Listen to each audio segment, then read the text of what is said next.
afternoon.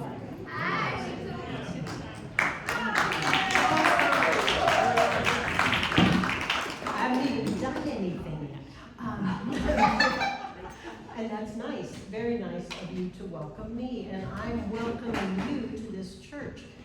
If you have not been here and you need a restroom sometime during the performance, then you can just slip out quietly through that door. It means that you have to go downstairs, and there is a restroom right there in that first hallway.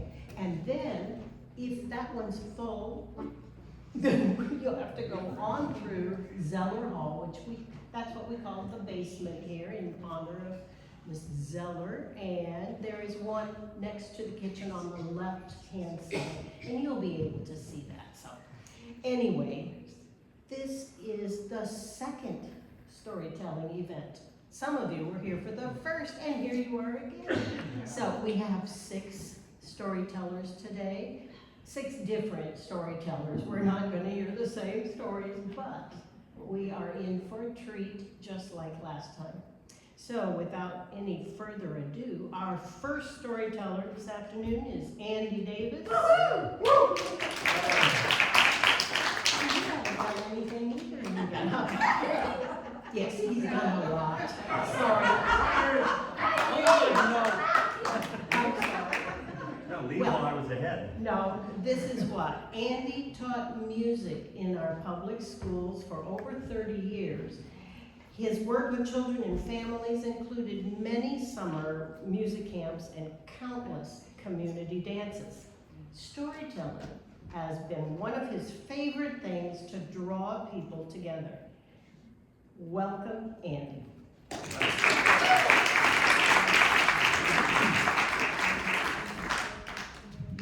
Thank you for that lovely introduction that I wrote. Except for the first part. So, I'm cheating a little bit. I'm going to do a song about a very famous event in Guilford that's come to be known as the Franklin Barbecue. And we're very honored today to have Russell Dean here. Can you wave, Russell?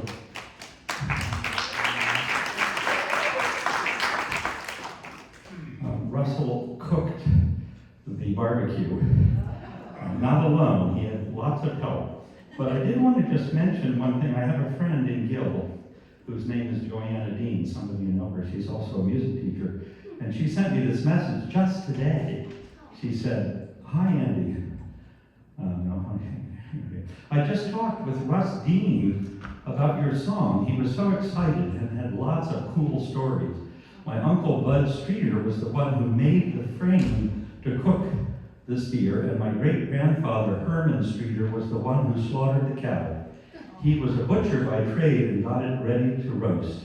It was cooked whole, and 3 local butchers cut it up after it was cooked. He recalls, speaking again of Russell here, having breakfast with Mr. Franklin the next morning, and a phone call came in from London about it. My uncle also told me that it was the best meat he had ever had." We'll start with that, no further ado. I do know the song, but I have the words here just in case my memory goes all bonkers. Can you hear the accordion? No one has ever said no to the question.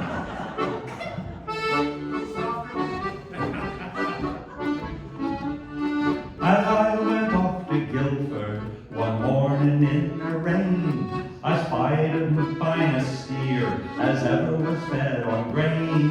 His legs were like 4 oak trees, his back it touched the sky. He chewed a piece of pimpy grass and he looked me in the eye.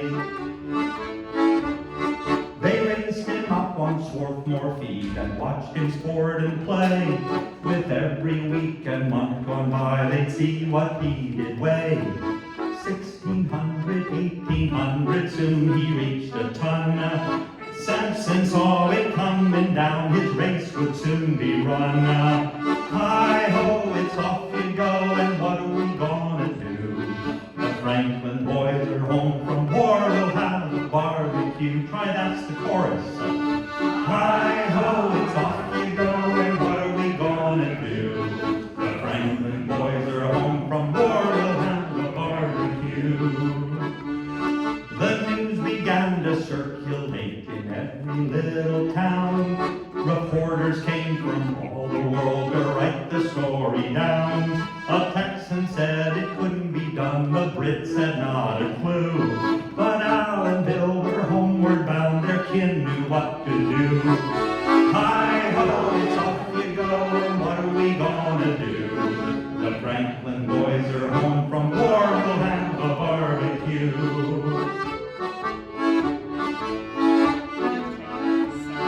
The spit was 18 feet of steel, just to carry the load. They used the power takeoff from a tractor by the road. It took a ton of charcoal, burning round the clock, and Samson was a-rollin' and a-roastin' in the dock. Hi-ho, it's off we go, and what are we gonna do? The Franklin boys are home from war, we'll have a barbecue. 3,000 ears of sweet corn, 2,000 bottles of pop, 100 bushels of taters are roasting on the spot. Onions, rolls, and ketchup, more butter than you can melt. The Schaefer beer and ice cream was enough to bust your belt. Hi-ho, it's off you go, and what are we gonna do? The Franklin boys are home from war, we'll have a barbecue.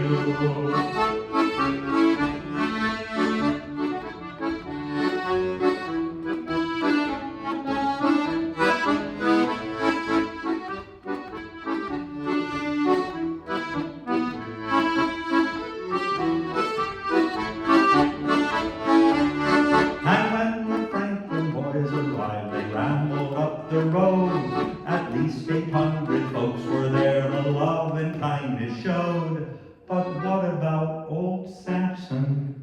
He gave his life that day. But the barbecue was awful good, 3 cheers, hip hip hooray! Hi-ho, it's off you go, and what are we gonna do? The Franklin boys are home from war, we'll have a barbecue. Hi-ho, it's off you go, and what are we gonna do? The Franklin boys are home from war, we'll have a barbecue.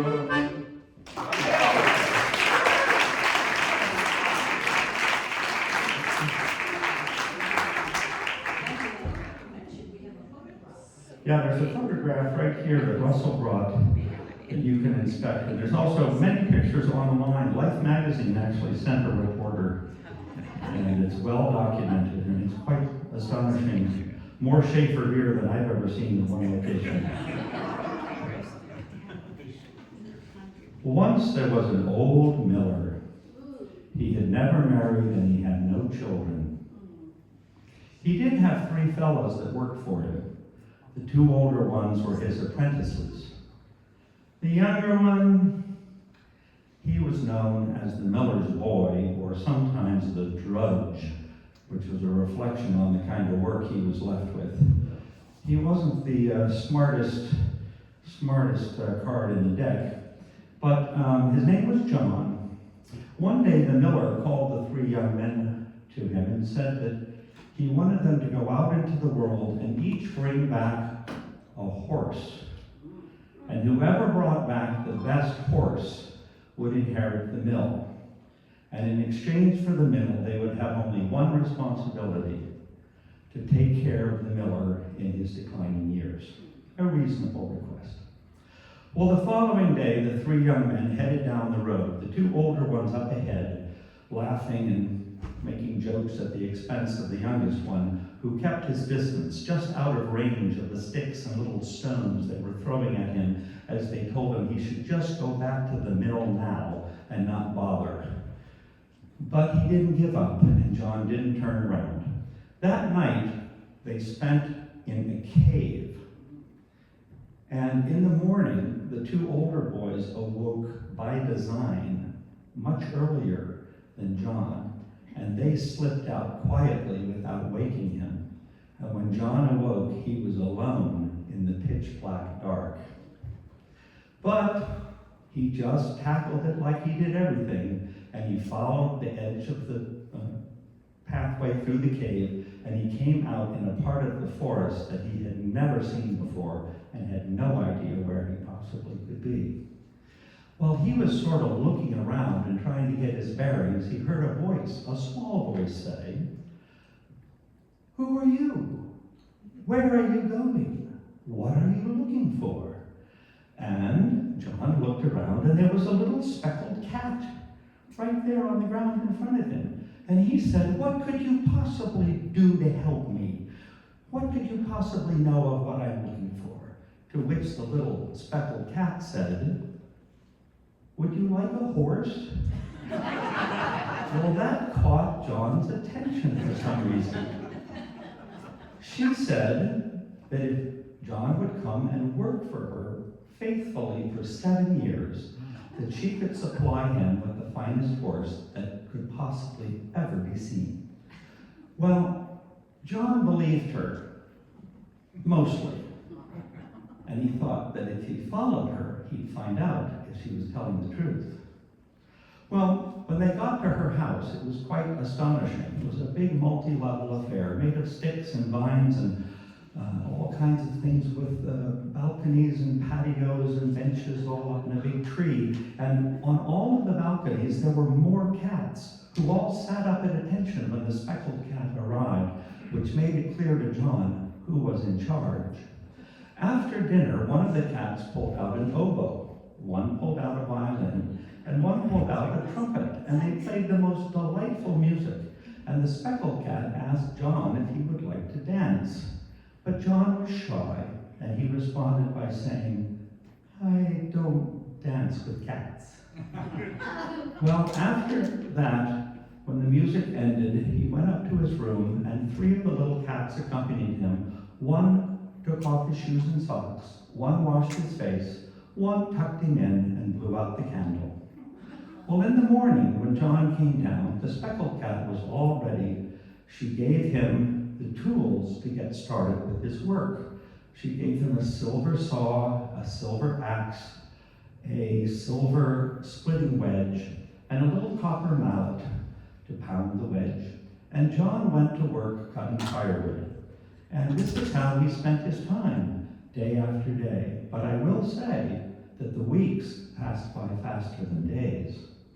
After a while, he said to the speckled cat, "We haven't talked about the horse recently."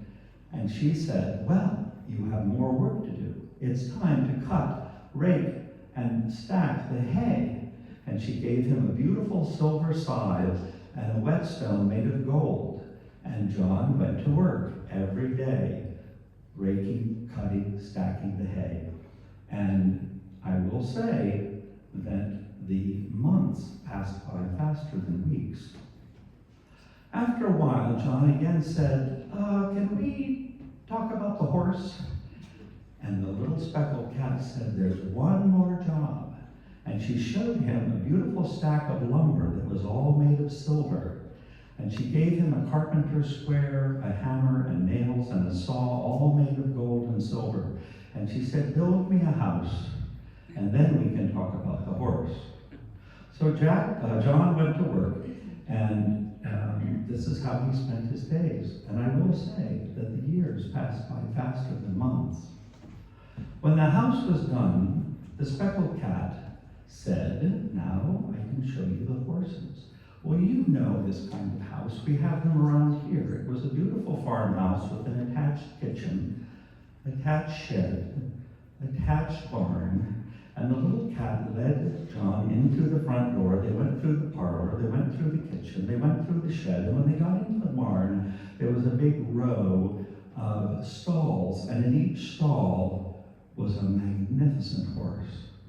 And John picked the one that he thought was the finest. But before he could take it, the speckled cat said, "You go back to the mill. I'll send one of my cats to go with you so you don't get lost this time. And I'll be along in 3 days with your horse." Now John believed the cat, but perhaps not completely. So he decided that he would just do as she said and find out if what she was saying was true or not. So he got back to the mill, and when he got there, the two apprentice boys were already back. One had a horse that was blind, one had a horse that was lame. But they turned to John and said, "Where's your horse?"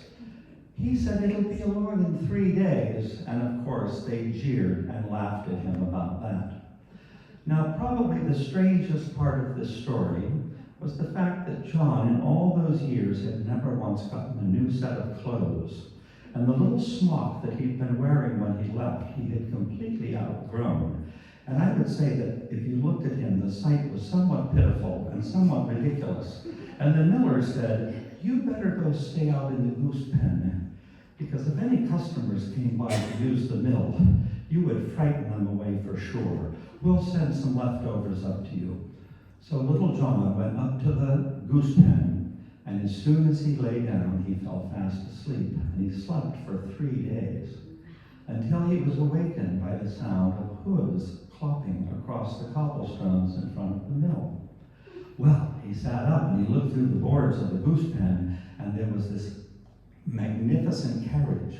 It was being pulled by 6 fine horses, and there was a well-dressed servant who was driving the carriage. And when it stopped in front of the mill, the servant got down, opened the door, and out came a beautiful young woman. And there was something about her that reminded John of the speckled cat, but he couldn't quite put his fingers on it. And this beautiful young woman went up to the miller and said, "I'm here, I'm looking for the miller's boy." Well, the miller said, "Well, he's not fit for human company. He's out in the goose pen, and I wouldn't go out there. He doesn't have anything to wear, and he's quite a mess." And the young woman, she said to her servant, "Take the stack of clothes I brought, take it out to the boy, and have him get cleaned up." Well, behind the carriage, there was one more horse, the 7th horse. It had just been tied to the back of the carriage, and of course, as you've already figured out, it was the horse that John had chosen in the barn attached to the shed, attached to the kitchen, attached to the little house that he had built of the boards of silver that the speckled cat had given him. And when he got dressed and cleaned up, he came out and he was a good match for that young woman, let me tell you. And he went up, the young woman untied the horse off the back of the carriage, and she handed the bridle to John, and he took it to the miller, and he handed the bridle to the miller, and the miller immediately sized up the 3 horses and decided that John should get the mill. Well, John and the young woman, they had a little discussion, and John turned to the miller and said, "We've talked about it, and we have other plans. You can keep the horse, and you can decide who gets the mill." The miller gave the mill to the 2 apprentices, and they decided to run it as a co-op, the first one in their county. And then John and the young woman got in the carriage, bid everyone farewell, and the servant drove the horses, and they went back into the forest till they came to that very house with the attached kitchen, shed, and barn. And when they got there, they moved in, and as you know, they lived a long life there. One of the things they did while they were living there was they put solar panels on it, and they installed heat pumps and went completely net zero. And they lived very, very long and happy lives of story and song. And let this story be a reminder that you should never say that someone who is a simple person cannot accomplish many things. Thank you.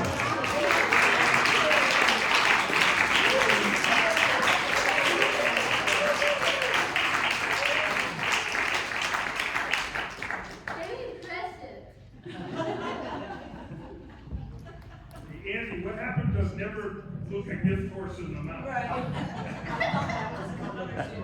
That came later.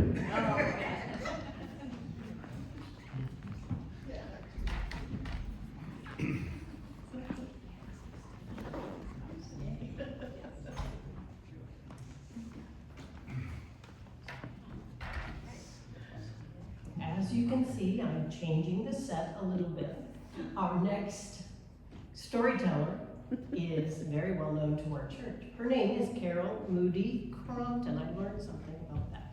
And she studied the narrative act with Tony Barron at Marlborough College, which included storytelling. That's why she wants to do this. She began telling folk tales as a preschool teacher and as a parent. So please welcome Carol Crompton.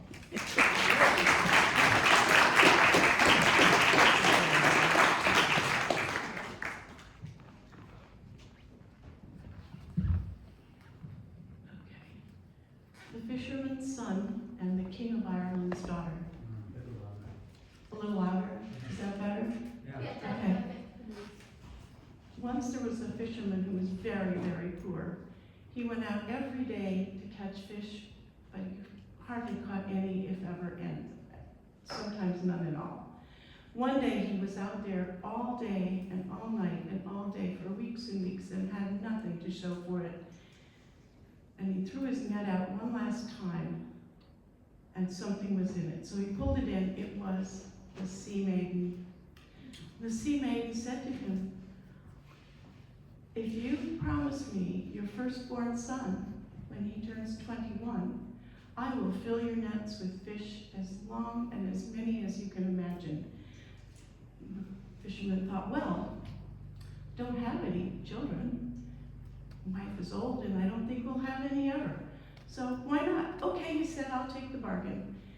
And instantly his net was filled with thousands of fish, and he hauled them in and put them in the hold of his boat, sailed it back to the village, sold the fish off except for what was for dinner, and went running home to his wife in the cottage. And there at the cottage door, she was standing holding a little baby. Husband, look what happened while you were gone. We have a firstborn son, just born. And the fisherman, well, he was devastated, but he was also happy. So he said, oh, and he took the baby in his arms, and he was so happy and proud. And so they lived, and they went on, and every day he went out fishing, and some days he didn't, because he caught lots of fish every time. He didn't need to. They became quite prosperous and quite comfortable, and time passed, and all of a sudden, it was 20 years. And the father began to feel anxious and worried and sad. And every day, the son would say, Father, what's wrong with you? Why are you so anxious and sad? Oh, there's nothing, nothing. No, don't worry about it. The next day, why are you so anxious and sad? Don't worry about it, it's nothing. It's nothing to do with you. Oh. Well, finally, day after day, the father finally admitted what was going on. He said, son, I'm really sorry to tell you this, but on the day you were born, I made a bargain with the sea maiden. And I think she's really a witch because she knew, but I didn't. And you belonged to her on your 21st birthday. Oh no, said the son, I will not be hers. I will go out into the world and seek my fortune. Can I help you in any way, said the father. Yes, I need a big, strong horse, and I need the most powerful sword you can get. So go to the smithy and have him make me a sword. So the fisherman went to the smith and said, I need a most powerful sword for my son. Can you make one for me? Oh, if you have some money for me, sure, said the fisherman, I'm rich. And so the smith got out the most special metal that he had, and he put it in the fire, and he started hammering on it. And after a while, he went to the shelf and he got a bottle of some powders, and he sprinkled that on the sword, and instantly beautiful patterns were engraved in the metal. And he kept working on it until it was strong and powerful and sharp, and the hilt was attached just so, and it was done. And he called the fisherman, and the fisherman came and got it. He could barely lift it, it was so heavy. But he dragged it back to his son, who put it in one hand and over his shoulder and around and around. Oh, this is the perfect sword, it's magnificent. And that's what I shall call this sword, magnificent. So I'm ready to go now, he said to his parents, and his mother said, no. First, you must answer this question. Do you want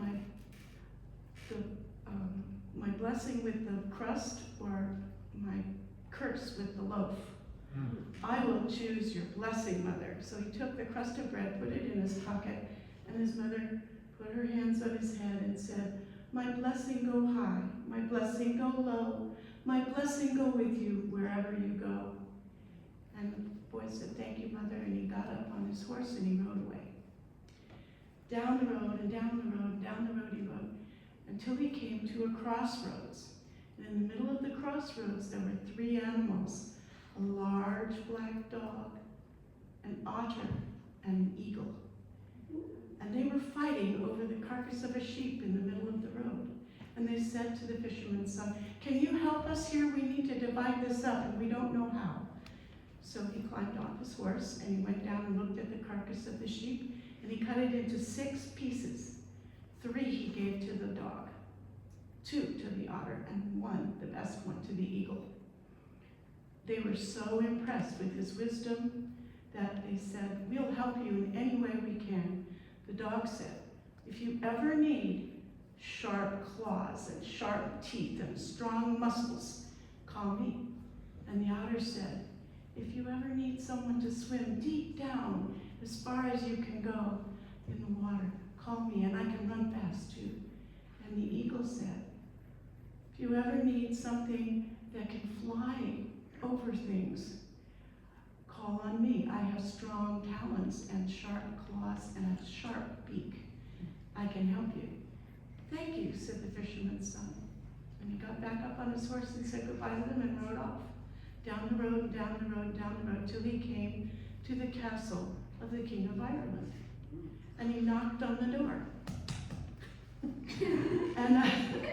and someone came and said, yes, what can we do for you? Well, I am looking for a job. Can you hire a likely lad like me? Sure, we need a cowboy. Can you herd cows? Sure, I can herd cows, said the fisherman's son.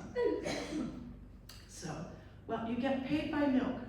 Every day, if the cows give lots of milk, you get lots of milk, some to eat and some to sell. And that's how you earn your wages. Okay, that sounds fair to me, said the fisherman's son.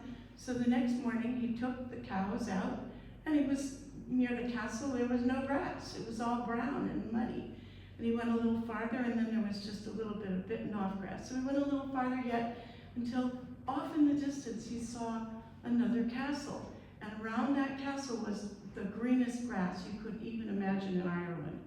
And there he took the cows, and they were very happily starting to munch away. And he was just getting off of his horse when the door of the castle opened, and out came a big, strong, horrible-looking ogre.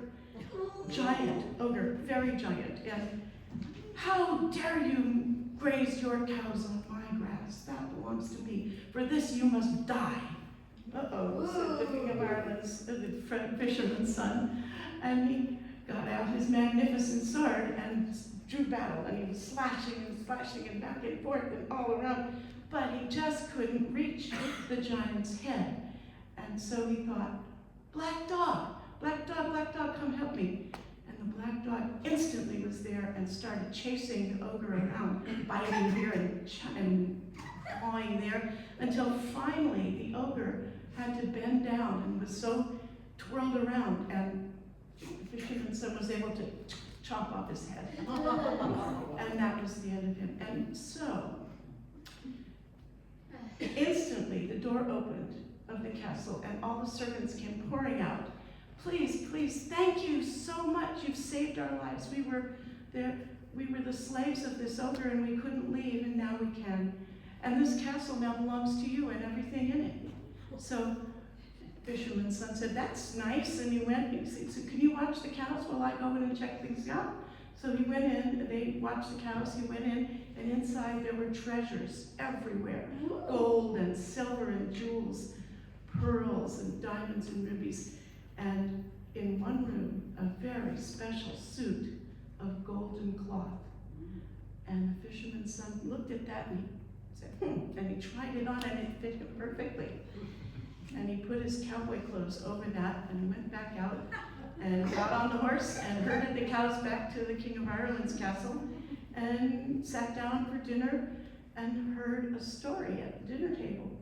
The servants were all talking. What are we going to do? The princess is doomed.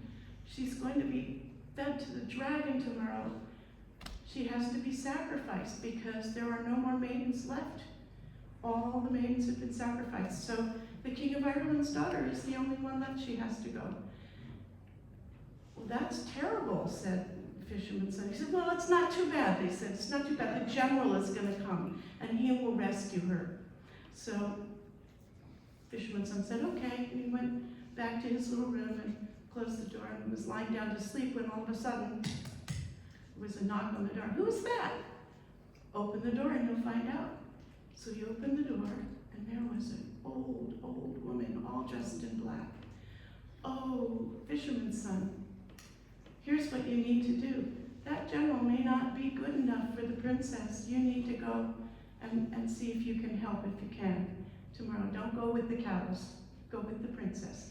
He said, okay, I'll do that, mother. And so he did. And the next morning, he put on his suit of gold, and he went to a place where the princess was to be sacrificed. And he stood behind a rock and saw she was tied to the tree. And the general came out, and he was watching. And then all of a sudden, a huge fire-breathing dragon flew in and was trying to get the princess. Well, General saw that, and he was terrified. He ran away. But our hero was not, and he got his beautiful sword, Magnificent, out, and he started slashing and thrusting and fighting, and the dragon was bending down to try and get the princess, and the fisherman's son was able to chop off its head. Well, so he picked up the dragon's head, and he cut out the dragon's tongue and put it in his pocket, and carried it to the princess. And she held the dragon's head in her hand, and he untied her, and she hugged him and kissed him and said, oh, young man, you are my savior. You've saved my life. Thank you so much. I want to give you my ring. And she gave him her gold ring off her finger. And the fisherman's son said, thank you. You are beautiful. I think I'm in love with you. And she sort of thought the same way. But he said, I gotta go now because I've got cows to take care of. So he went back and got his cow clothes on and went and took the cows and fed them for the day, and then came home. And the servants in the evening said, oh, they've started celebrating the wedding. Everything's getting set up. They're going to get married tomorrow. Can you believe that poor young girl has to marry that old, mean general? No, said the fisherman's son. So he went to bed worried about it. And he got into bed, and then once again, on the door. Who's there? Open the door and you'll find out. And there was the old black-clad woman. And she said, you need to go to the wedding and stand near the princess. Okay, I'll do that. So next day, the wedding was going on, and the fisherman's son went and stood near the princess. And the priest was doing all of the ceremony for the wedding, and he came to the part where they say, does anyone object to this marriage? Speak now or forever hold your peace. And the princess said, I object. But I can't tell you why, because I promised the general I would never say a word on pain of death, because I forgot that part. He took her back.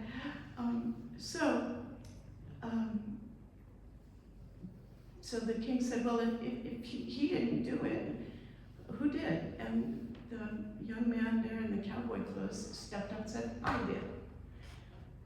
The king looked at him and went, what did you? But the princess recognized him, and she saw between the rags that there was gold showing, so she knew it was her guy. And she said, now that this has been broken, I can speak. The general ran away, and this man here saved my life. Well, how can you prove it? Well, the fisherman's son took out the tongue of the dragon and showed it to the king, and the king opened the dragon's mouth and said, oh, no tongue. I guess so. And in addition to that, I gave him my gold ring, so he pulled out of his pocket her gold ring. And so they were married. And it was a long, long day. And then they had many, many happy days after that, and they were content and happy. But then one evening, they decided to take a walk by the lake. And they were walking along, and it was beautiful, the birds were singing, and all of a sudden, the sea witch appeared and grabbed him by the ankles and pulled him out into the water. Oh no. And the princess was devastated, and she was crying and crying and crying. What shall I do? What shall I do? And who should come along but an old woman all dressed in black. And she said, Princess, here's what you must do. You must sing as loudly and as sweetly as you can on the edge of the shore, and perhaps the sea maiden will bring your husband back to you. At least she'll put her head out of the water. Well, that's what the princess did. And she sang long and sweetly, loudly and sweetly, until the sea maiden, the sea witch, came up out of the water. And as soon as that happened, the fisherman's son, the prince, his head was out of the water, and he called out, Eagle, Eagle, come and rescue me. And the eagle came, flew in instantly, and grabbed the fisherman's son by the claw, with his claws and talons, and carried him away to the side of the river, or the lake, next to the wife. And as soon as he was almost there, the sea witch grabbed the princess. Oh, God. Grabbed her and took her out into the water. Oh no, what can I do now? Said the fisherman's son, the prince. Well, said the old woman who hadn't gone anywhere, you must go down to the bottom of the lake. At the very bottom of the lake is a giant green egg. And if you can get that egg and hold it in your hands, the sea witch will come to you and do whatever you ask, because in that egg is her soul. So, fisherman's son said, Otter, otter. And the otter came and dove down into the water and found that egg and got it and brought it back up and gave it to the fisherman's son. And he had it in his hand and said, Sea witch, sea maiden, come and see what I have. And she saw, and she swam as quickly as she could to the shore, holding the princess. Give that to me, and you can have anything you like. I want my wife back, said the prince. Okay, and the sea put her on the shore. And as soon as she did that, what did the fisherman's son do? He dropped the egg and smashed it with his foot, and she turned into foam on the water and could never trouble anyone ever again. So the young couple, they were very happy now, and they could go and visit his parents because they had been afraid to do that by the ocean. So they all lived a happy and contented life. That's the end.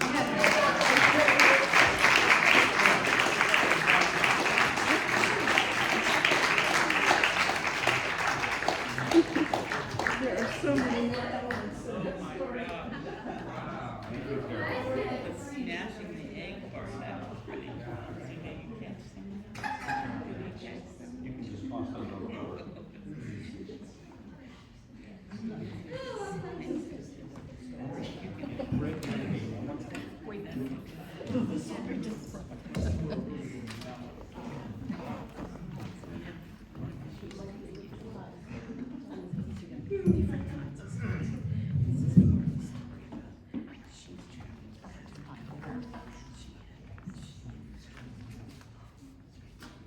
This will be a different story, a different kind of story. Just a minute. This is Lou Witherite. Some of you know her. The next speaker is her partner. But now, this is Lou Witherite, who will be telling a story of friendship in the world where things may be similar, but not matching, today and in our pasts. It's poignant. It will be different than the last one too, which is fun. And she hopes quite relevant. So please welcome Lou Witherite.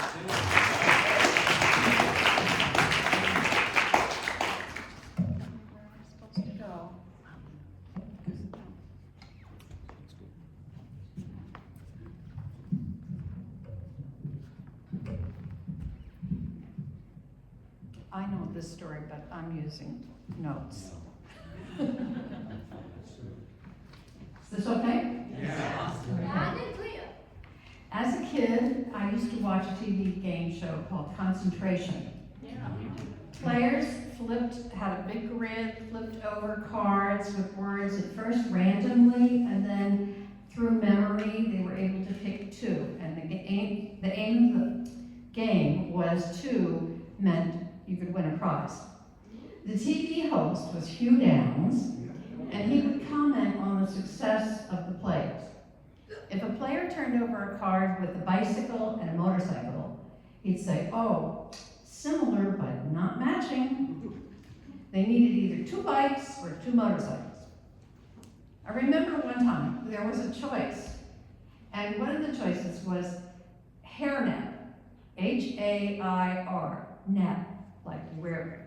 The other one was hairnet, H-A-R-E, net, like a trap for a rabbit. Hugh said, "Similar but not matching." Really? Anyway, for some reason, Hugh Downs' deadpan response would just make myself and my siblings howl with laughter. And it became a repetition, and we would just laugh at this.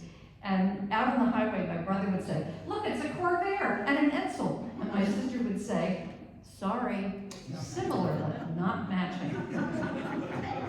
We would convulse with laughter over the phrase, and even today my sister and I use it. I think it connects us to family, but it also somehow represents our shared values.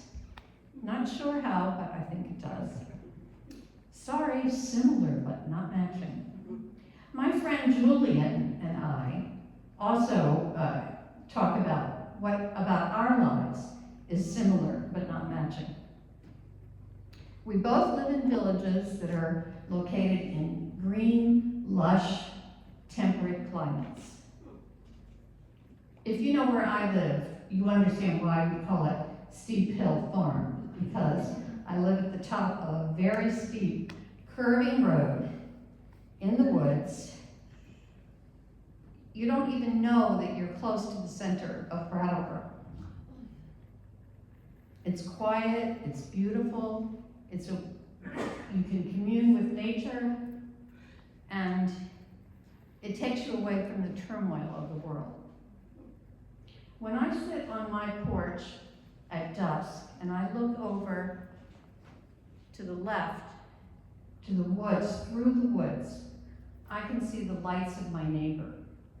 And my neighbors are wonderful people. So it's very comforting. Julian grew up on a farm, no bigger than our property, on the top of a hill at the end of a steep, curving driveway. Below was the main road that took him to the village.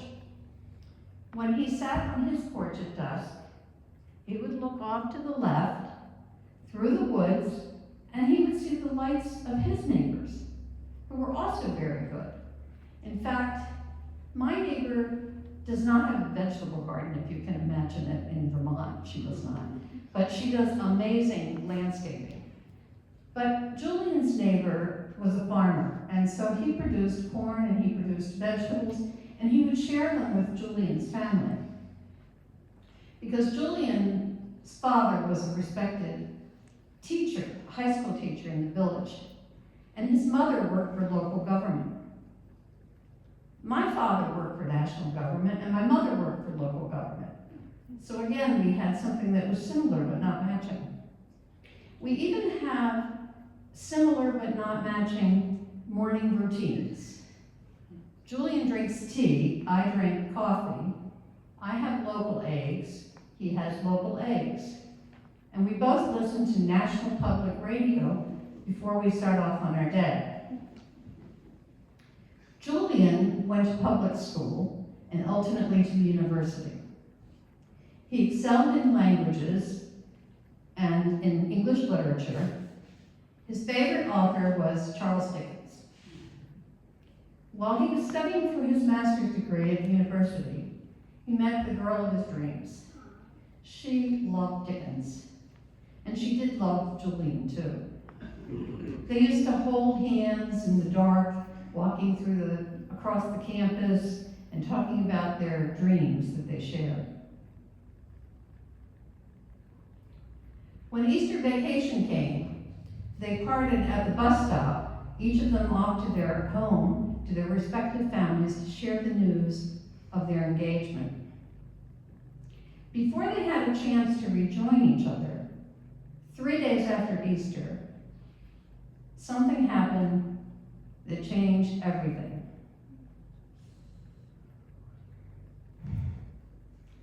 On April 6, 1994, the Wednesday after Easter Sunday, an airplane carrying the Rwandan president, Juvenal Habyarimana, and the Burundian president, Cypriot Taryamira, was shot down as it approached Kigali airport. They were returning from negotiations and peace talks to end the Rwandan civil war after 4 years. Who was responsible is still a point of dispute. Could have been Hutu extremists, could have been the rebels, which was called the Rwandan Patriotic Front, but everyone agrees that experience, that explosion, was the catalyst for the Rwandan nationwide genocide, which lasted from April to July 1994. A popular radical radio station, what I was referring to as National Public Radio in Rwanda, Radio Television Libre des Mille Collines, had been operating for almost a year, spouting misinformation and lies and inciting hatred toward Tutsis. After the plane crash, it ratcheted up the lies and urged Hutus to attack Tutsis. Julian's tiny country, went wild as one tribal group, the Hutus, unleashed a gruesome wave of violence against the Tutsis, who had been the historically predominant group. Lawlessness prevailed. Hundreds of thousands of Tutsis, but also moderate Hutus and Pygmy Twas were massacred. If they were in the wrong place at the wrong time, it was over. Julian's fiancée, a moderate Hutu, went west and spent some time in refugee camps across the border. It was a dangerous place and a refuge from the hell of those months in Rwanda. Julian headed south to Burundi. Julian's situation was complicated, but not really uncommon at the time. His mother was a Hutu and his father was a Tutsi. You could say his parents were similar but not matching. These groups coexisted peacefully, sometimes in conflict and sometimes in peace, I should say, for 1,200 years. The animosities were deepened more when foreigners came in to intervene and colonize the area and make it a trusteeship, because they favored one group over the other. Julian didn't stay in Burundi. He turned around, put on a Red Cross baseball cap, Red Cross badge, Red Cross vest, and did what he could to address the catastrophe. He went into the chaos and he helped displaced people, abandoned children, wounded, violated victims. He helped to get food, housing, support with trauma, and especially to reunite families. He crisscrossed the country with other young adults, all of them risking their lives, and tried to stay sane in the face of the madness for 4 months until it ended. It ended when the rebel Rwanda Patriotic Force, led by Paul Kagame, successfully took over the government in July and ultimately took over the whole country by August. The healing process began, and it continues today. Talking about genocide and facing the hard truths have become areas of national policy. Julian went home, like thousands of Rwandans, Tutsis, and Hutus, and Twas, and he found his village was shattered. Everything that had seemed so safe and secure was brought into question. Julian's father, a respected leader in the community, had been killed in the frenzy. He told me that village leaders confessed that his father's death was unavoidable. Through some oblique scenario or explanation, he was a martyr for the village because of his ethnic origins, because he was Watutsi, a Tutsi man. I'd say more about this, but I know that Julian knows more of the details. While his father didn't survive, others in the village did, thanks to his neighbor, the farmer. One of the furrows plowed in his field that April, in anticipation of the growing season, was dug deeper. And in that furrow, for the horrible 100 days, neighboring Tutsis hid under straw. And the farmer and his wife brought them food and water when no one was looking. That trench was pointed out to me. It was up on a hillside behind a copse of trees, but the whole field looking like a normal field. There were many heroes. Some years later, Julian got on the city bus in Kigali and came face to face with his former fiance. He told me that they shared this special look that they knew once, but he was quickly jostled to the back of the bus because of looking for seats, and when he got a seat, she got off at the next stop. So they never connected. The power of long-standing grudges, of perceived inequities, of acts of aggression that go unpunished, of conspiracy theories, of intimidation and intolerance by all sides, shock radio and media-controlled misinformation.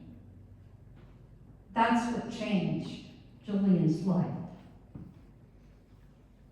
Forever in the Holy Week.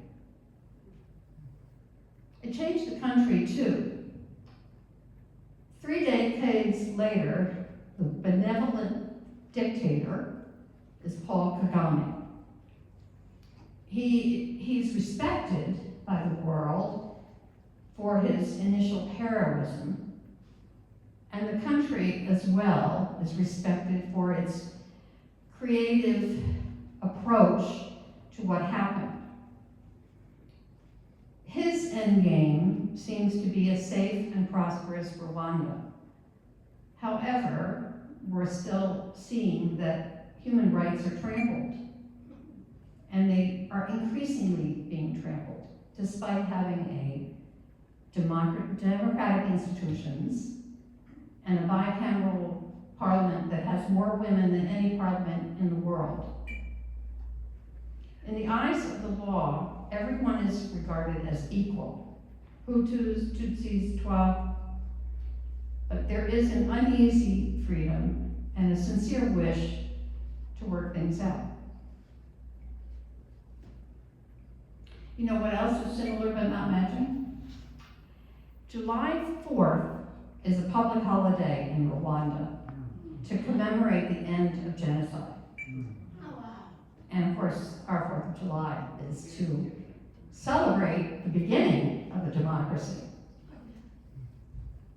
So the Rwandans have a proverb that I'm going to say in whatever Kinyarwanda din. Ijoro Ribara Iware Rage.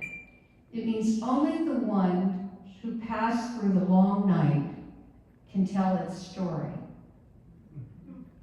I look over at those lights at my neighbor's house, and I think about that life-saving trench. Almost every time I look, it's just, is it possible to coexist in a similar but not matching world? I hope so.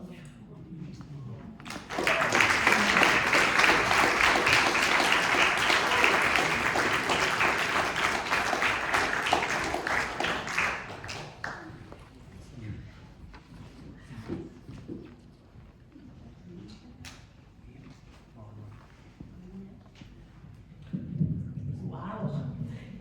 Thank you. Like I said, her spouse, Dunham Rowley, will be our next storyteller. He's a member of this church, and he's also very instrumental in the park that's right there. You may have seen the pavilion when you drove in, and of course, we're familiar with it. His past life has included many years of working and traveling in Africa. Today, he wants to share a few never before revealed episodes that he and his wife have experienced there. His story is titled Natural Encounters from West to East: What to Expect While Traveling Overland Across Africa. Let's give Dunham Rowley a round of applause.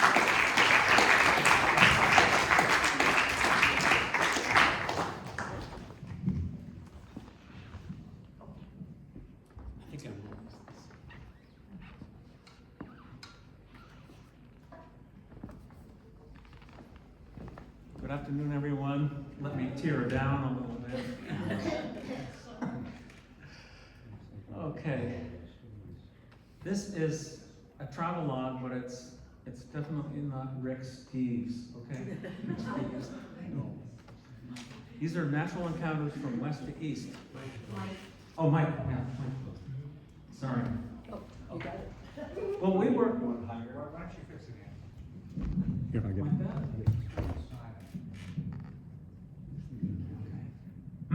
Okay. There you go. We were Peace Corps volunteers in Togo, West Africa. What's the capital city of Togo? Anyone know? Well, not you. She was a volunteer like me. Just Lomé. This is 1972, 1973. We had spent 3 years doing well construction work, working with people in the villages to bring water to their populations.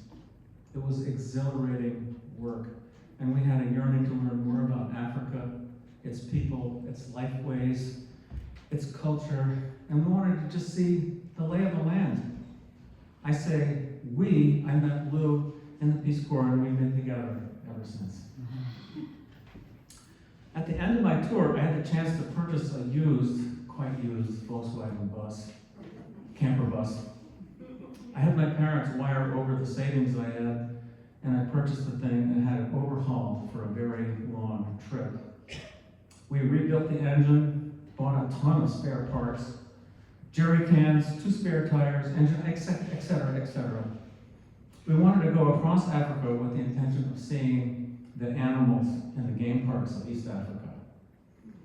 Lou was with me and another very close friend in the service of our well digging program, and he accompanied with us on our trip.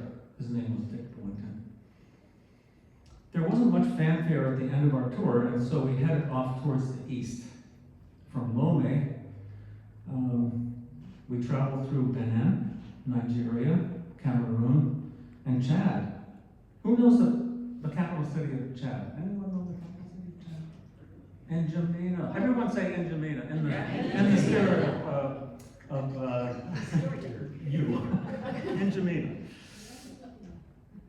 And as we were approaching the capital city of Chad, only 30 miles out, we looked into the bush and the parched savanna, and looking at it, someone pointed out that something was moving in the bush.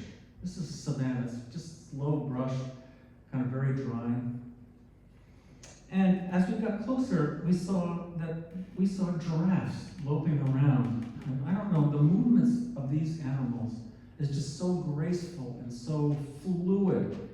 It was difficult to see these wonderful animals, that they were even there. But there they were just moving around. We stayed at a hotel in N'Djamena, and it was overwhelmingly hot. No air conditioning anywhere in N'Djamena. Very interesting place, but not a tourist destination. Their workday started at 7 o'clock, work till noon, back home at noon, and back to work at 3 o'clock, and stay until 5. Everyone take a siesta. Nothing is working, nothing moving. Everything closes down. Continuing on, we travel back down to Cameroon, through Cameroon, and enter the Central African Republic, CAR. This country in 1973 seems like it was just deserted. Abandoned villages along the principal roads, no one. The drought and lack of public services and no policies to incentivize the rural populations were all forced to move to the major towns. Here, the roads are of special note, okay? Since there are only large trucks moving on mainly dirt roads, there were washboards. The washboards were like 3 inches high, okay? We've all experienced little washboards here. That's nothing. 3 inches high. I thought, do you know what it's like driving on washboards? You think this is a used, beat up old Volkswagen camper. When we drove on these washboards, we thought that, oh my God, this car is going to totally disintegrate. I thought the whole car would shake to pieces. The vibrations were so intense. You had to drive at a very precise speed to avoid the shaking. Whenever we had to stop for something, it was a question of whether the car would be able to start up again. We were happy to leave this very poor, very desolate and depressing country. We got... We have a pet car here. We got we had to drive at we were happy to leave this poor and very desolate, depressing country. We got on a ferry that would take us across the Congo River at Bangassou. We drove onto the ferry, and the captain of the ship approached me and said, "I need your battery. Without it, I can't start the ship to take you across." So I dutifully extracted my battery and gave it to him, wondering if I'd be able to start the engine after lending it to him. But we got across the river with no problem and drove to our friendly border entry point in Zaire, which is known now as the Democratic Republic of the Congo, or DRC. They were open, but just at the point of closing, and we pleaded with them, but they said tomorrow, not having enough money for a little bakshish. After the somewhat strained formalities the next day, we're driving along and noticing how different this country is. Just across the river and down into the fringes of a very jungleless country, super green. The CIR was very scrub brush, savanna-like, but the Congo was very, very lush, vibrant trees, abundant varieties of everything, and very underpopulated. Okay? We're driving, nobody else around. So we're driving along, and we enter a forest of bamboo, very dense and very compacted, but extensive. Bamboo is everywhere.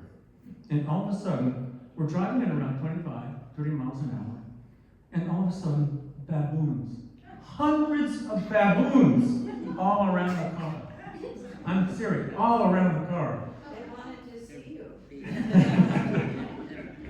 And these are not low to the ground shuffling baboons. These guys were 5-footers running baboons, 20, 25 miles an hour. At some points, we were totally surrounded by them, but they seemed determined, energized, and focused on getting to where they were going. Baboons are very powerful and can take a human being and tear it apart without any problem. And I was thinking my lucky stars that I had repaired the driver's side of the window so that it went up and down sort of normally. This is the kind of car I had. But after after a few miles, we were terrified when this was happening. And so after a few miles, they departed and they went by another way. This was an encounter with the natural world, and it was terrifying and unbelievable and wondrous at the same time. And these baboons, they didn't seem out of breath at all. No cholesterol and lots of exercise. But to me, how these baboons came to us in that moment is just miraculous to me. These hidden dimensional forces in nature that bring us together. It was unbelievable. So another day, we continue our voyage. We learned from other people who travel these roads about how to get gas and points of interest. We followed the famous Michelin maps. The roads in the Congo at this time were very well built and built up to avoid flooding, making it easier to get through the deep and dark jungle. It had only been some 13 years since independence of the Congo, so the roads were in pretty good shape. They were roads, though, made through severe and torturous and barbarous forced labor. The history of colonization by the Belgians. For the Congolese people, this is one of the most shameful and lethal and disgraceful in the history of the continent, this colonization that took place there. We were driving along, very isolated, no traffic, no people hurting their animals, excuse me, no people hurting or grazing their animals, no other passenger trucks, and people going to the next village, going anywhere. And all of a sudden, we encountered a tree. This was a huge, big mahogany tree. It was about 40 inches, 45 inches in diameter. I mean, it was up to my waist. This was across the road. We're not going nowhere until this tree is out of the way. I turn off the car, we get out, and we assess the obstacle in front of us. It is big and very hard wood. No one anywhere, jungle on each side of us, very thick woods. The road is up high, the floor of the jungle is 10 feet below. I get out my machete, right? My machete. Yes, I brought a machete with us. But the machete had a factory edge on it. In Africa, if you buy tools, you don't get a sharpened edge with it. You have to put the edge on your own tools, right? So when I'm there, I lamely begin, making blunt blows onto the wood. And hours pass. I take a break and notice a dung beetle moving an almost golf ball size of dung down the road. And another hour passes. It's getting to be mid-afternoon, and a man finally emerges out of the jungle. He approaches and sees our dilemma. We try talking to him, but no avail. He's so local, so indigenous, and so deeply grounded in his world, he knows no French. We speak in hand language, and he promptly leaves. And soon he returns with two other younger men with their African sharpened pangas, or machetes. By nightfall, they cut through one side of the tree, and they take leave of us and return the next morning. They cut through the other side of the tree, permitting a passage of 1 VW. They cut through the wood, and all of us together, we rolled this big chunk of wood into the forbidding abyss of the jungle. How did these men come to us? There were no signs of human life anywhere. And usually in Africa, you hear drums, you hear the noises of life of women pounding their mortars and pestles with either millet or yams or something like that. And here, nothing. This question remains with me all the time. How did they know to come to us? I mean, this is jungle, really thick, deep jungle. We had encounters like this every day on this trip. We got gas, we got food along the way. Somehow we visited markets, but again, the population in the jungle is so very thin. But we are impressed by the vitality of the people and the genuine friendliness, even after such a prolonged period indescribable suffering, humiliation, death, and hardship through the colonization years. Upon our exit from Congo, we sought out the very first credible mechanic in Uganda. I told our crew, guys, we need to fix this car. We can't go on. We have to be here for a few more days. Turns out that the whole front end of the car, where the axle meets the steering and the chassis, all of that was just shattered and in bits and pieces. It was still barely holding on, but it was still in this bits and pieces kind of thing. We had that all welded back up together, and we completed our trip by visiting our game parks in Uganda and Kenya. The car went over the Continental Divide several times between Kenya and Uganda. An unbelievable trip if you ever make that. And we even visited Mombasa and went swimming in the Indian Ocean. We ended up selling our car, and our friend Dick Bullington went back from Nairobi. And Lou and I continued on some other travels in Kenya and beyond. We had many amazing encounters with the natural landscape and with the African people. The trip convinced me that making a career of returning to Africa would be in my best interest. Boy, that's what defined my life. If you're ever interested in reading more about colonization in the Congo, we all know of The Heart of Darkness by Joseph Conrad. Many of us have read the Barbara Kingsolver's book, The Poison of the Bible. And then there's this one. This is King Leopold's Ghost. And this is the book that describes in the greatest detail how the Belgians colonized the Congo. And it is, for white people, hold your head in shame. Thank you very much.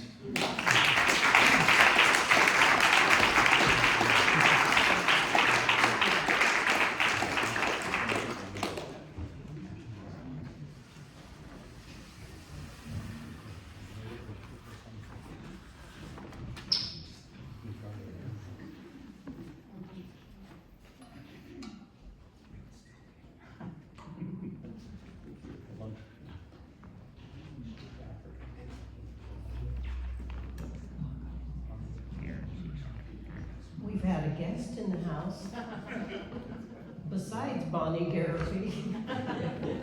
And we've heard this guest, and now we get to see the guest. But I'm not going to introduce the guest. Bonnie Garrity has lived her whole life in southern Vermont. She's not a flatlander like so many of us.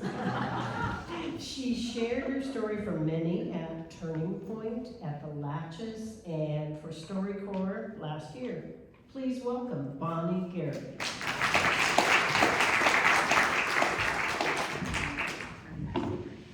I'm not really nervous. No, this is my African gray parrot, Gracie. Oh, yeah. Oh, yes.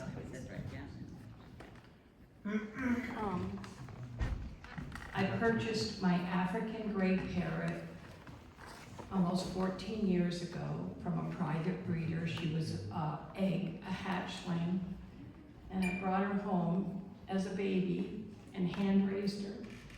And she's the second love of my life, Barry being the first. Well, Gracie used to be the first, but now she has over 2,000 words.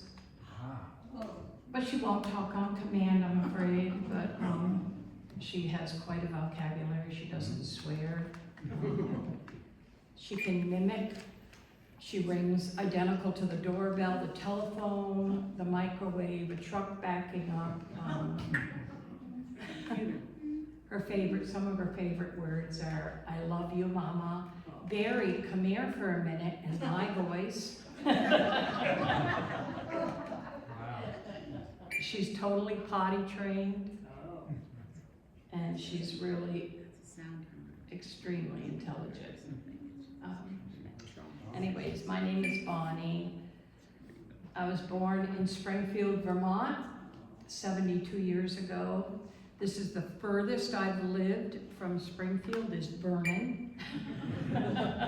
So I really lived a lot of places in southern Vermont. I'm also a person in long-term recovery. I'm sorry to say that I used drugs for 25 years. And I'm not proud of that fact, but I have learned a lot in my life. So 14 years ago, I got clean and sober for the final time after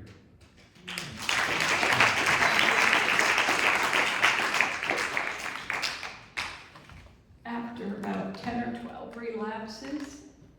I finally got clean, and this time I'm like, that's never going to happen in my life, because I'm going to allow people in my life today, I'm going to allow community, I'm going to allow people to love me when I can't love myself. So I want to start out by saying a little introduction. This is something I wrote, but I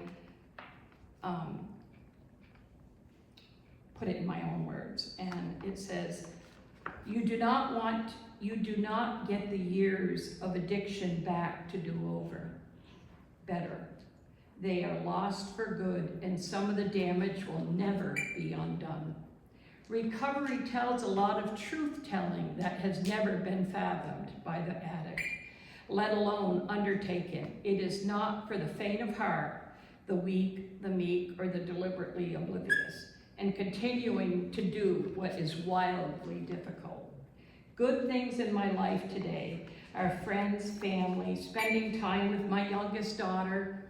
I have 3 grown children, and in 2 weeks, my youngest daughter, who's 43, is coming to spend 4 days with me. I haven't had a relationship with her in 10 years, and I'm really looking forward to that.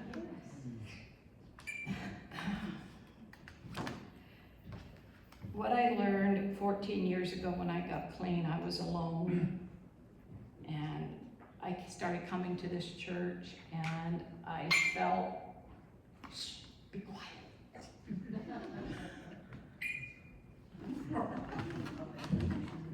She's very spoiled. Come here, step up.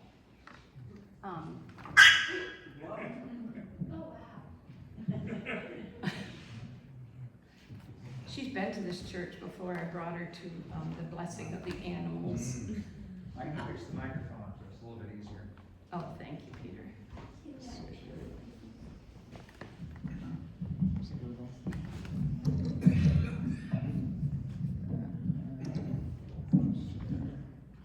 Yeah, thank you, thank you.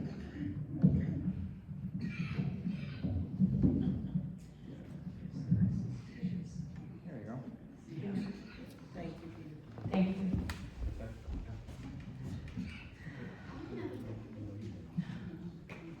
You're okay. You'll be fine.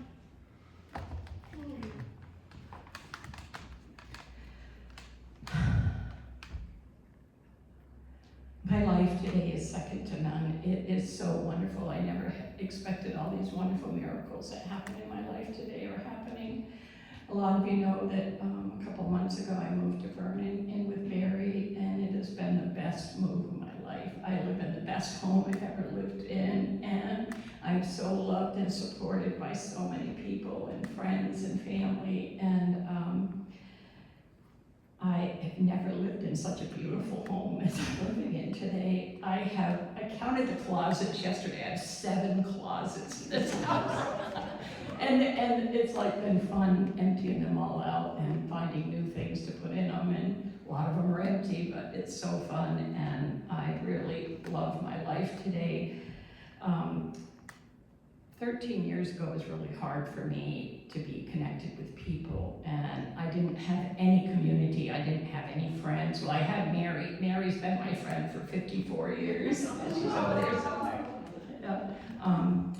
But I really didn't connect with people. I was so shame-based and about my life, the things I had done and the life I'd lived. I didn't want anybody to really know me, because I figured if they really knew the things I'd done and my life of drugs, that they really wouldn't like me, and I'm so wrong, and I had to be re-educated. But some things that happened in my life 13 years ago when I first got clean, the first thing that happened to me, in December, it's okay, I'd gone to Putney, Vermont. The Sweetback Sisters were performing in Putney, Vermont, and I'd gone to see them, and I'd never seen them, never heard about them before, and I was sitting there crying at their Christmas show. Like, it was just so beautiful, I couldn't believe it.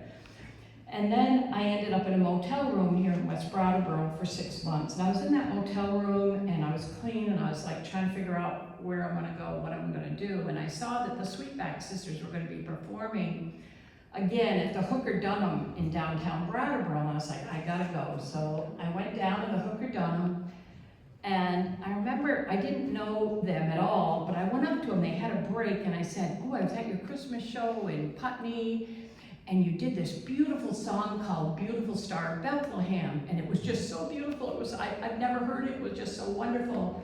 And I was like, oh, I was wondering if you're gonna play that tonight. And they're like, that's a Christmas, you know, we do that at Christmas. I'm like, oh, I just thought I'd ask.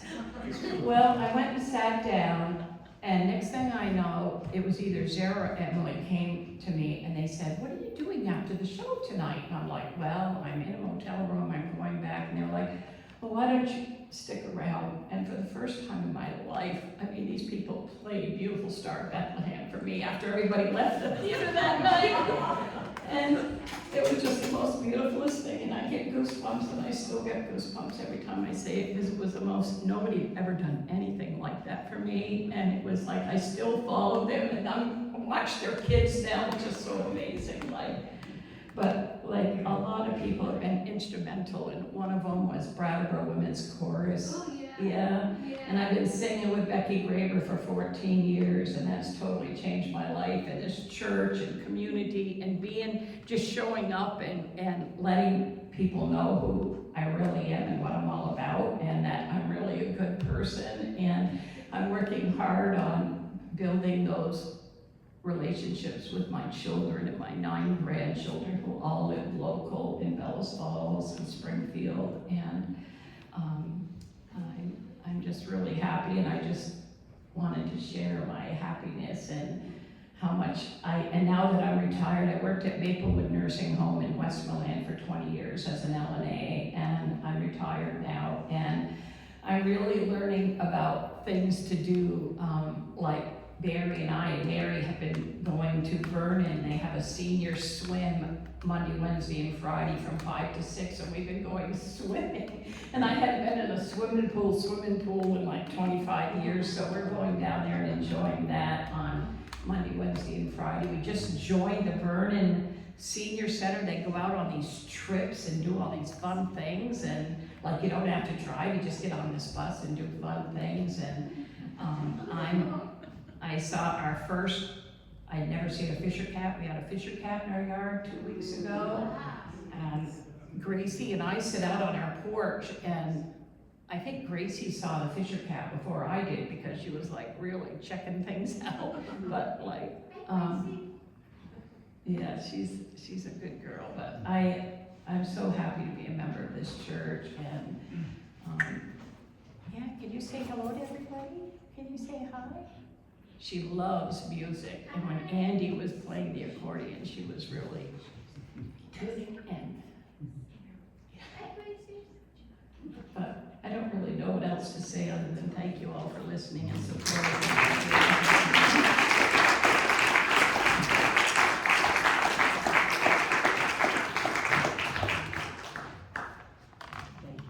Thank you, Bonnie.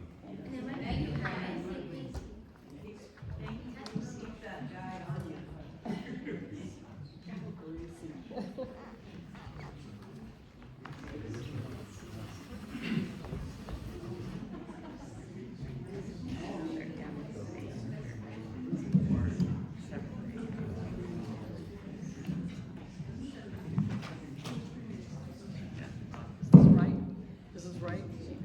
No. Okay.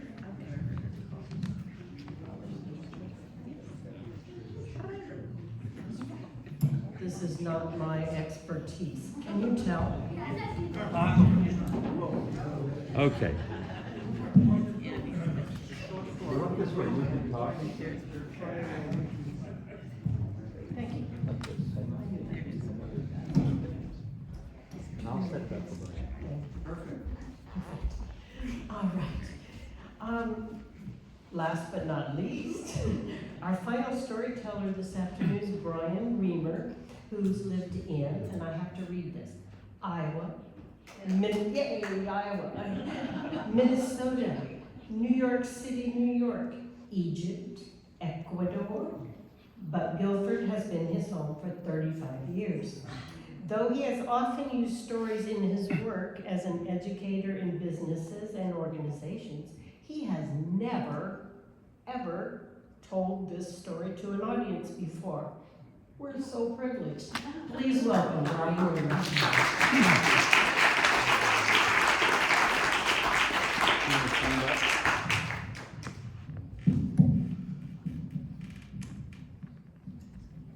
Thank you, Rachel. You should have a tiny bit. Yeah, that's a good idea.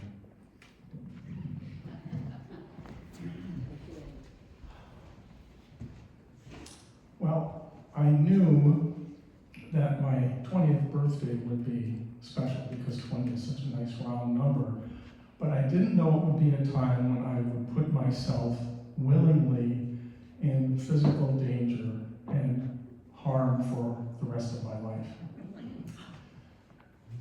It was my second year at Coe College in Cedar Rapids, Iowa, and I lived in a dorm on the 3rd floor with James Tolbert III, one of the most kind, respectful, nice guys. And we had a room that was like every other room. There was a very, very large picture window with a part that went across the bottom that swung inward that gave an opening about 10 inches or so. And we had platform beds with 4-inch mattresses, desk, and a closet. And we lived on the floor. Of course, there were about maybe 20 other guys, and we didn't really care for them.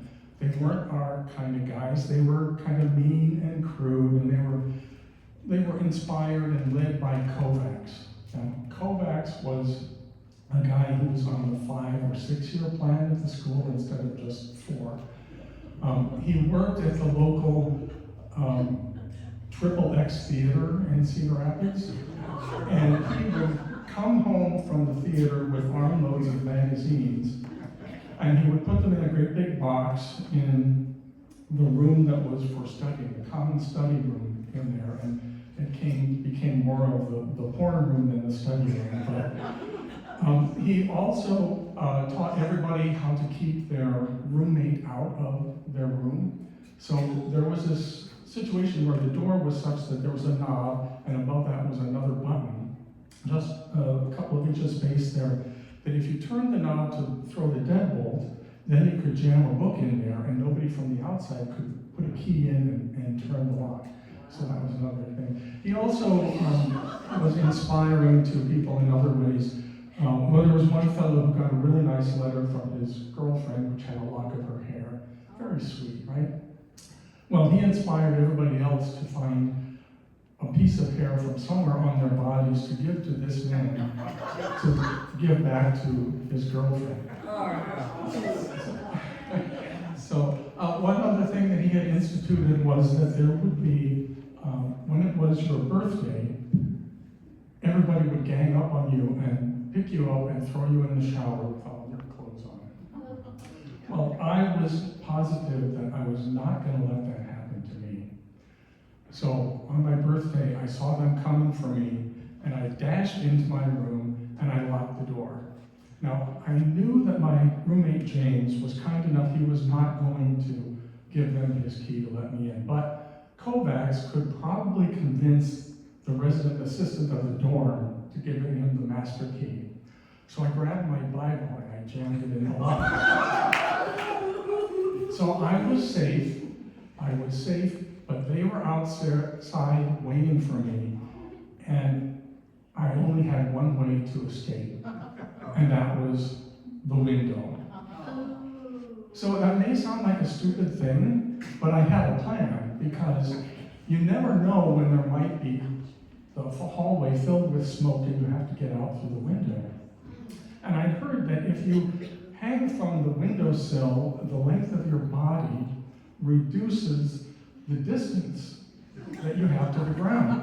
And I'm 6 feet tall, and maybe 2 more, so 8 feet. I'm like a third of the way there to the ground. So I put my plan into action.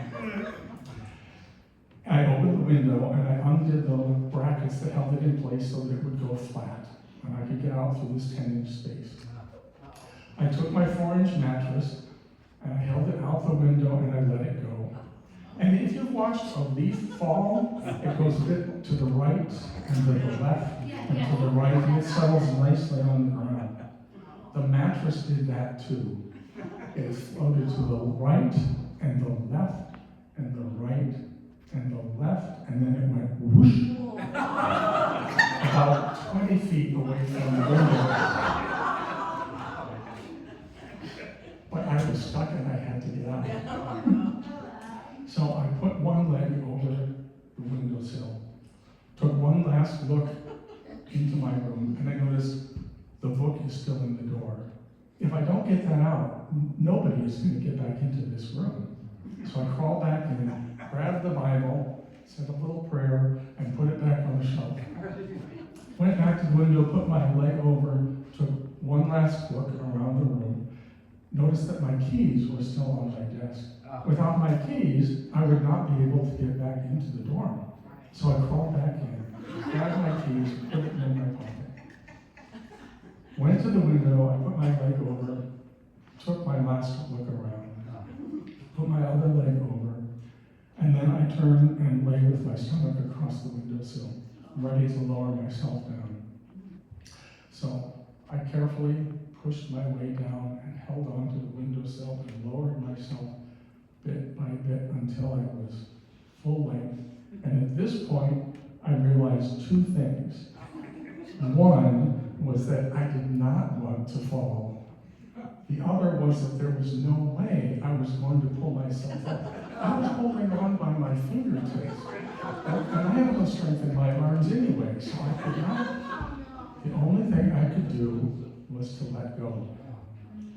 Another problem was that there was like a little bit of a cement sill underneath my window and 2 below that, so I didn't want to hit those and didn't want to go too close to the wall on the way down.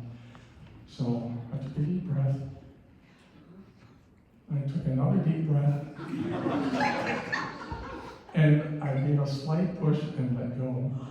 Ooh, what happened now? The world wants to know, Kathy. Well, they say that your life flashes before your eyes in moments like this. Mine flashed, I think, 3 times. Partly because my life was so short at this point, but also because you cannot imagine how long it takes to get from point A to point B when you're waiting for something to happen that you don't want to have happen. But what I didn't want to have happen did happen. I hit the ground. My chin hit my knee, and my tailbone hit the hard ground. And I rolled over a few feet so that I could lay on the mattress. And I lay there thinking, how on earthly stupid had I been to do something that would haunt me for the rest of my life? I would be paralyzed now, I was sure of it. So I caught my breath, lay there for a while. And how do you fall? Yes. And I picked myself up, and I grabbed the mattress, took my key out, and I went back inside the dorm, trudged up the stairs, and I walked down the hallway. I passed the porn room, and guys were in there. They turned and looked, and their mouths were open. And I'm sure it's not because of what they were reading. It was what they didn't expect to see out in the hallway. I got to my room, I opened it, I went in, locked the door, and I went to bed. The next morning, I woke up in deep pain, again, sure that I had done permanent damage to my body. I went to the nurse and I waited in line for her to see all the other people who had done foolish things over the weekend. She came to me and said, well, what happened? And I said, I mumbled something, I fell down or something like that. She didn't ask any more questions, and I was relieved at that. And then she said, well, you're up and you're moving around, you can walk, so you're probably okay. And she sent me away. I walked back to my dorm, trudged up the stairs, got onto the 3rd floor, and was immediately grabbed by 3 guys. Instead of struggling, I just went limp. I think it was a big letdown for them to simply drag me to the shower, turn on the water, and leave me there. And to this day, I don't know why I thought I needed to do that, but that's how I spent and celebrated my 20th birthday.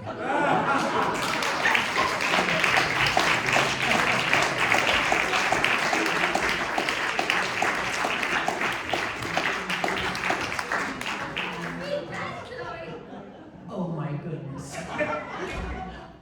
I won't draw this out. I do want to thank you all for coming again. And we really, really appreciate you being here. There are some refreshments downstairs. It's not a smorgasbord or a, buffet or anything, but something to enjoy before you head home, if you have a few minutes. And you can also talk with the storytellers. Thank you.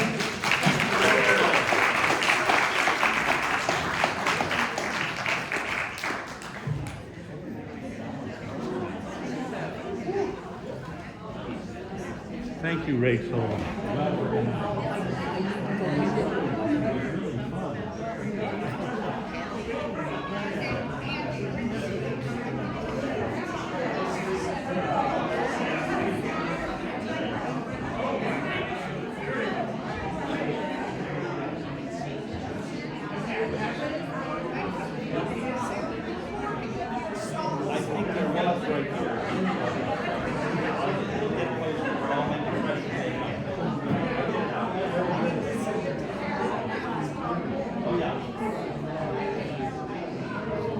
I am so impressed you came. Thank you so much.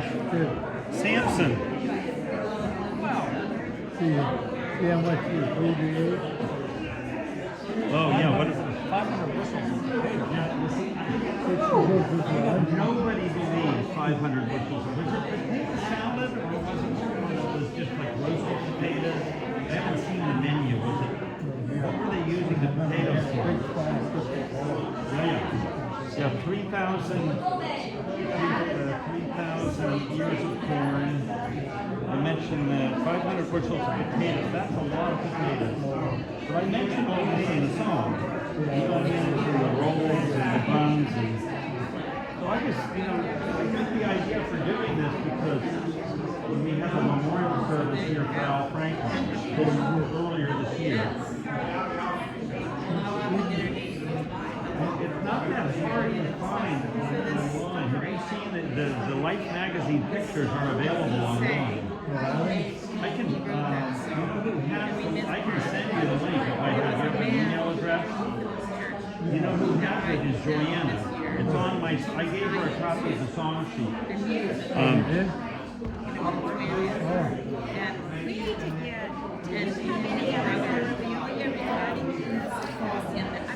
If you would like these words, you can just take these. And down here, this is the address. You got to go take all of this. It's on a site called BrooksBeerBulletin.com, the Great American Picnic Day, 1957. And if you go there, they have all the photographs that appeared in that Life magazine article. And it's a beautiful photograph. That was an excellent photographer.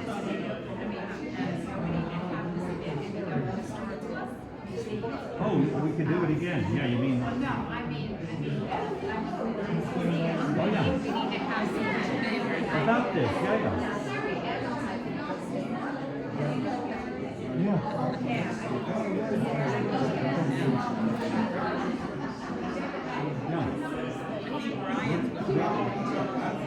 Well, my friend Joanna, who lives in Guilford,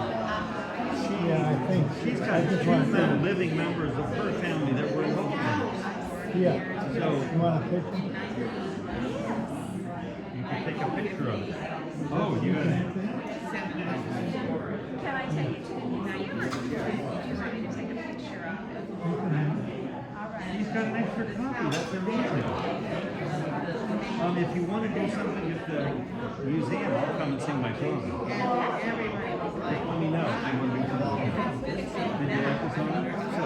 Did you hear the Derby Cup in there a little bit? I'm trying to, it has flavors of that.